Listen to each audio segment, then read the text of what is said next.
ตอนนี้เพื่อนกำลังเฮ็ดอยู่เฮ็ดกินได้พ่อแม่พี่น้องเนาะเพื่อนกำลังพักกันอยู่นี่ฮะนี่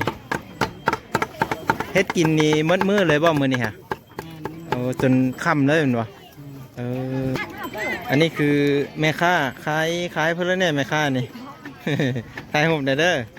แม่ค้ามาแต่บ้านเลยบ้านหอขายเพิ่นแล้วเนี่ยนี่ขายบ่หรือเอามาให้กินซื่อๆเนี่ยอันเป็นลูซีนเป็นนี่ก็เอามาขายคือกันอันนี้ลูกแม่ค้าวะนี่จะมาแม่ค้าได้ลูกอันนั้นเด้น้องวะน่ะบ่หมูจะมาแม่ค้ามีลูกมีอันโพแล้วสำหรับได้โพแล้วว่าแม่ค้านี่ยังเจ้าแม่ค้าโสดถูกปะมาซื้อลูซีนซอยเพิ่นเนี่ยได้พี่น้องเลยอยู่บุญละปื้บบ้านนาฮอเมื่อแรงนี่ก็ขายอยู่นี่เลยไป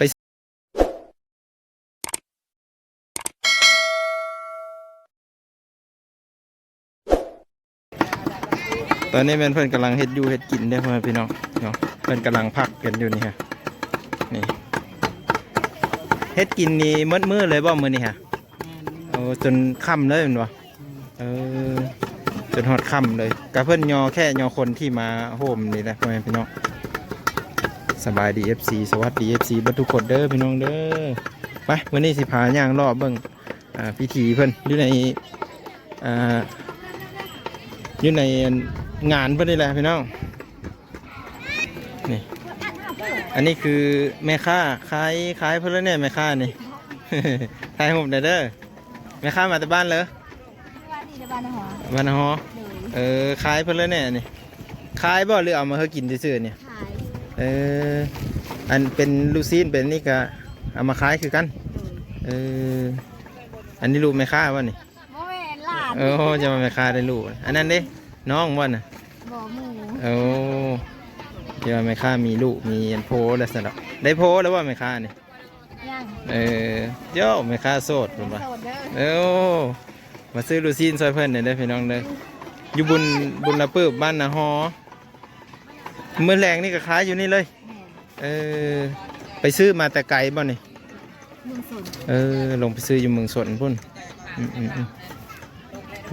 จักปีแล้วแม่ค้านี่ แล้ว16 ปีนั่นเดมูจะดิจักปีเลย14 ปีไม่ได้เข้าโรงเรียนป่ะประกาศออกหาเงินได้เนาะแม่ค้าอยู่บ้านอาฮอนี่เองเพื่อนพี่น้องบ้านนี่เลยเหรอวะ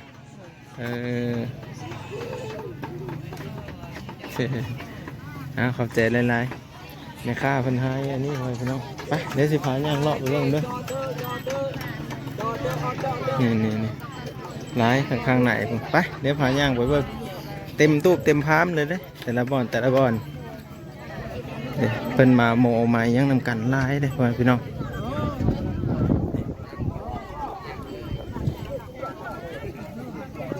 ทางลังนะเพิ่นเฮ็ดอยู่เฮ็ดกินตอนหับคนแขกคนที่มาโฮมอยู่ในงานนี่เด้เนาะนี่แต่ละบ่อนแต่ละที่เราจะเป็นไฮข้าวต้มข้าวนมมีร้ายมาเป็นน้องเอ้ยอากาศวันเฮ็ดอยู่เฮ็ดกินก็มีร้ายอันนี้ทางอันผู้รักผู้ใหญ่เพิ่นจะอยู่ข้างเบื้องนี้เนาะนี่คือผู้รักผู้ใหญ่เพื่อนอันนี้ก็มีแต่แค่มีแต่เคยเพื่อนมาโมมายังนำกันเลยทุกคน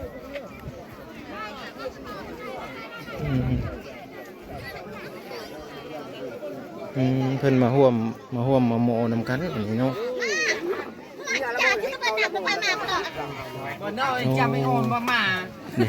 เพื่อนมาจำมาอันนี้นำกันเนาะอันนี้เพื่อนขอถามหน่อยเด้ออันนี้เพิ่นมาโมบุญนำกันเหมือนบอกมาโมบุญนำลุงนี่โมบุญนำพ่อลุงเพิ่นนี่พ่อลุงนี่เป็นเคยบอกเป็นเคยเป็นเคยบัดผู้ที่มาโมนี่ได้สะไปน้ำลาวนี่แม่เรามาไทยทำแม่นได้แล้วช่องโดยเพิ่นอันตอนหับไปพี่น้องเอ้ยเนาะ มากินข้าวนำกัน โดย คนยอเขาเนี่ยนี่ โอ้แบบว่าผู้ได้มาโมเลยเพิ่นยอเขา หาข้าวอันนั้นเมื่อกี้ โอ้ นี่ท่าก้อนนี่บ้านเคยมาลายนี่ เออ ว่ามีที่ผู้หล่อๆได้เป็นธรรมดาประตง บ้านประตงว่านี่ ตรงเฮ้ย โอ้นะว่าประตง มา มา เด้ เด้ อ อ คนหล่อเด้อประตงเป็นธรรมดาเด้อประตูอยู่ใช่นี่มาเพ่เด็กประตงเว้ย โอ้นี่ได้ปลายนี่ดิเคยบ้านประตง เฮ้ยพ่อพี่ มันจะเขียนไว้อยู่ในนี้เนาะอืมนี่ร้ายไปพี่น้องเต็มไปหมดเลยพูนแถวพูนว่าจะเป็นไฮข้าวต้มข้าวนมเนาะไฮหงอยู่หงกินร้ายเพิ่นมาขายว่าจะเป็นขายเครื่องแล้วก็พิธีกรรมของเพิ่นอะไรไปพี่น้องเนาะนี่ตัวนี้จะเป็นบ้านพวกนั้นแหละเพิ่นมาโฮมกันร้ายโอ้ขอโทษเด้อขี้พุ่นนี่ทางนี้ก็หายข้าวต้มขนมคือกันไปพี่น้องนี่อันนี้หายขนมเด้อหายขนมแล้วก็หายย่างกินข้าวกินน้ำ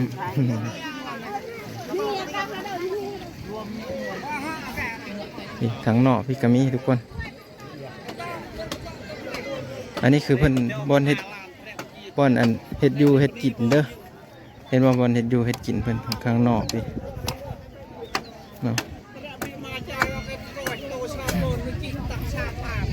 บางทีเพิ่นก็เอาโต๊ะเอาตั้งมาตั้งไว้เนาะเพื่อต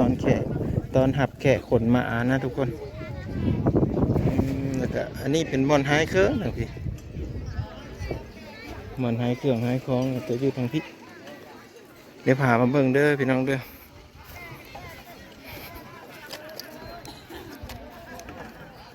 พา FC มาเบิ่งกันหลายๆคนเนาะทางพี่แม่โคบ่ทางพี่บ่เฮ็ดอยู่เฮ็ดกินเนาะกินข้าวกินน้ำขออนุญาตถ่ายให้เบิ่งเด้อโอ้บนเพิ่นเฮ็ดอยู่เฮ็ดกินทางพี่น่ะมาแต่บ้านเลยนี่ฮะบ้านโนนทางมีผ่านั่นเลยเนาะสิเจ้าไปข้ามมาทางเลยข้ามลงเสเลยโอ้พี่น้องบ้านโนนทางมีนี่เป็นมากันจักคันรถหลายคันรถบ่2 คันรถ2 คันรถพี่น้องมาหลายพุ่นขายเครื่องขายของเนาะข้าวต้มขนมเต็มเดี๋ยวนี้อันนี้กับผู้สาวบ้านโนนทางมีบ่นี่กะเป็นมาแต่โนนทางมีมัดทุกคนเลยเย็นคักอยู่เดี๋ยวนี้มาโฮมงานเดี๋ยวนี้วันอยู่โนนทางมีก็มีคือกันบ่ปืบนี่บ่มีเนาะทางนู่นทางมีเนี่ยเป็นเคย โอ้เป็นเคยแล้วมาห่วมเพิ่นโอ้เท่ามาเฮ็ดบุญมาพี่น้องเนาะไปเดี๋ยวพาย่างไปเบิ่งอีกคนร้ายเด้อเพิ่นมาห่วมพุ่นทางข้างในพุ่นเห็นบ่เพิ่นจะเฮ็ดอันเป็นตู้เป็นพามไว้ไปเดี๋ยวพาย่างไปทางข้างนั้นอีกอันนี้จะเป็นคล้ายแบบคล้ายข้าวต้มขนมจะอยู่ส่วนนี้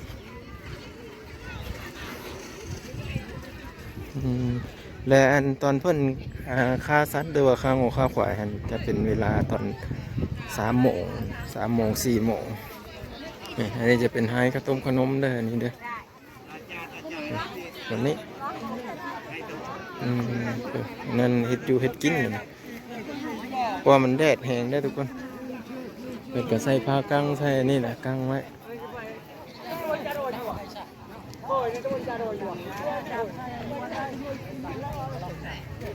อันนี้บนอันเขาแก่เพิ่นเด้อ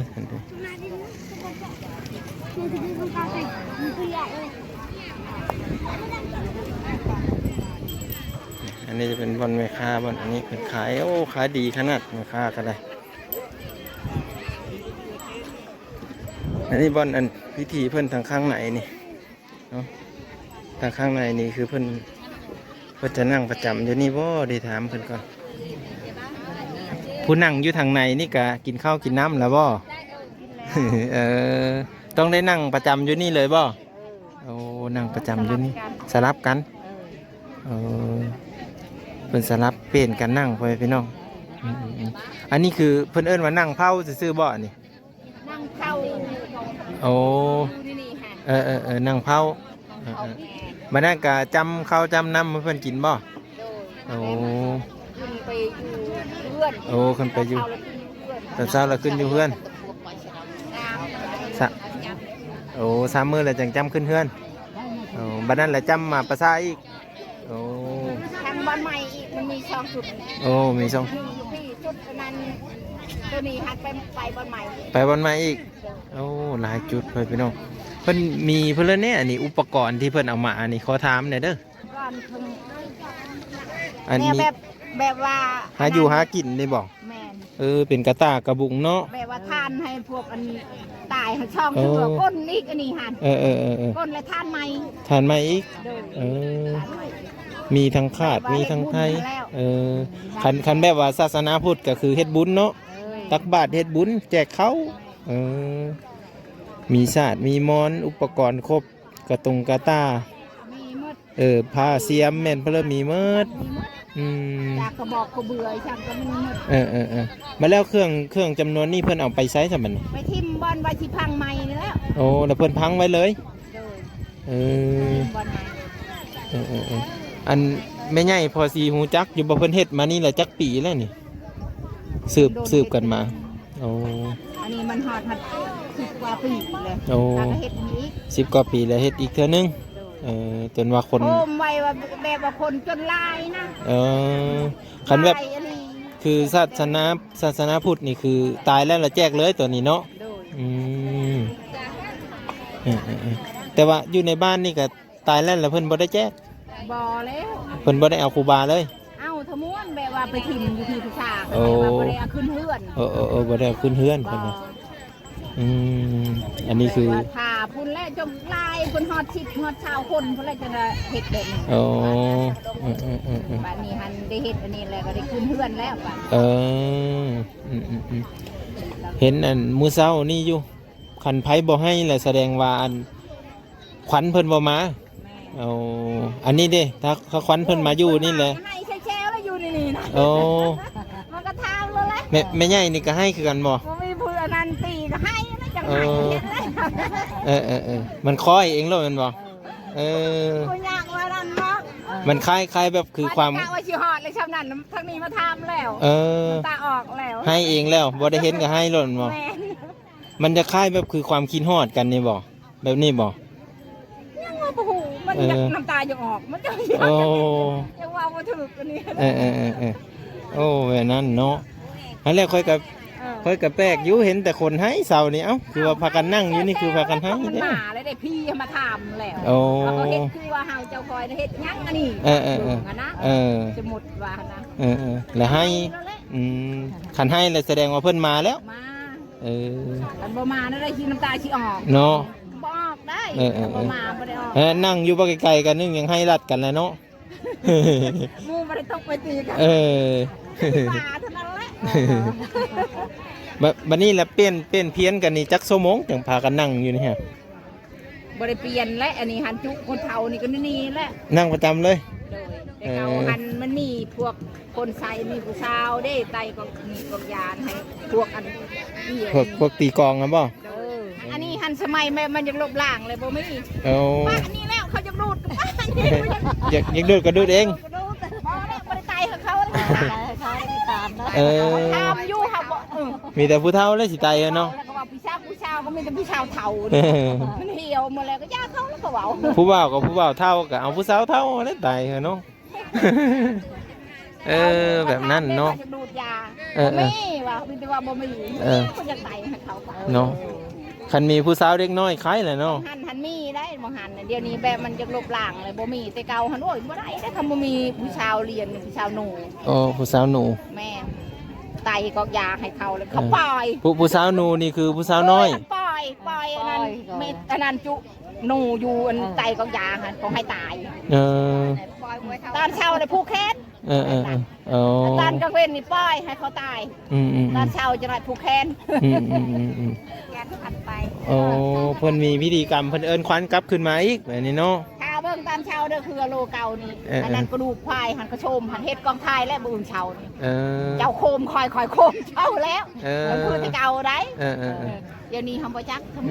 ก็มีแต่ผู้เฒ่าเนาะเดี๋ยวนี้เนาะบ่มีบ่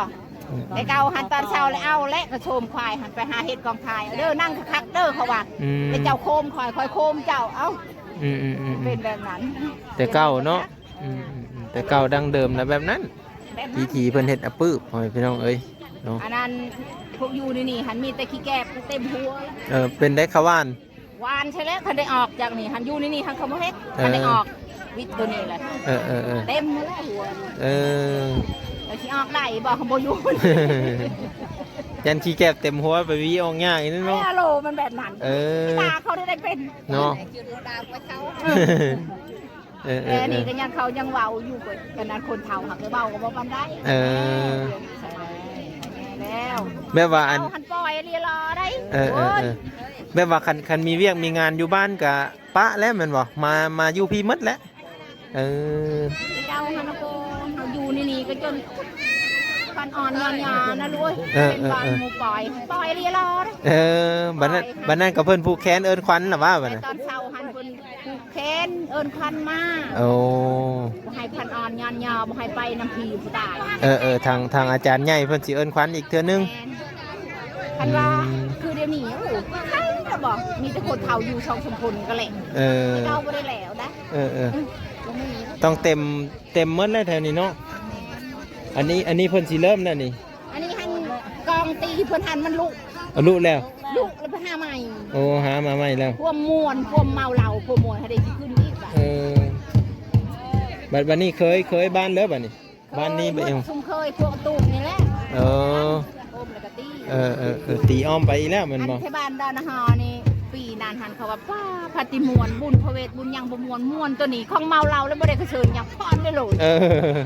บ่ได้ขาดขยะเลยพรม่วนเราว่าแบบนี้ค่ะแต่บุญนี้ยังว่าเอิญผู้นั้นเอิญผู้นี้อันนี้บอกเจ้าจะพรอะไรก็พรเจ้าเฮ็ดอะไรก็เฮ็ดเพิ่นว่าม่วนเพิ่นว่าตอนนั้นเพิ่นก็ตีกองอีแล้วนี่เนาะตีกองแล้วก็เอาเลยเฮ้อันนี้ก็บอกเขาพูดม่วนเพิ่นอันนั้นความลุกเนี่ยเพิ่นเอาเปลี่ยนกองไม้แล้วได้บัดนี้นะหาใหม่อันเด้ผู้ทิ่มเลยตัวนั้นเด้บ่ตูบเท่าแก่หาใหม่เอาเดี๋ยวเพิ่นนั่นก่อนขอบใจหลายๆเด้อแม่เด้อ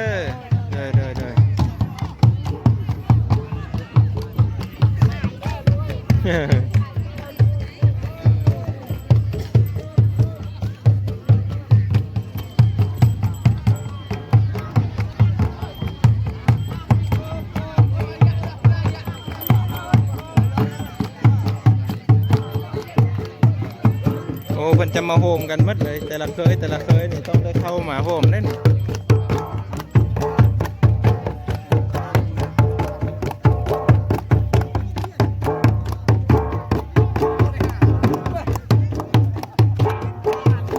แต่ละเคยมันมาโฮมกันมาพี่น้อง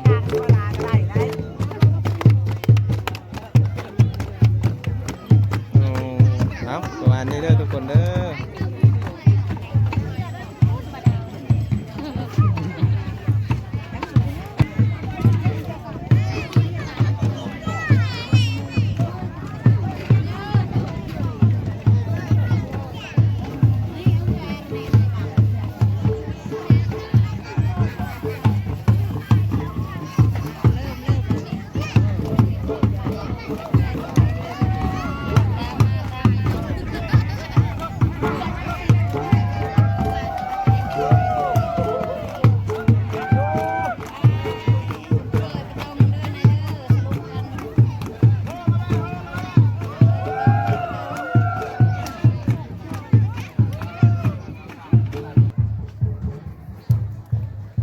พี่น้องก็คือพิธีกรรมทางบ้านเพื่อนนี่จะประมาณนี้เด้อเพราะว่างกับ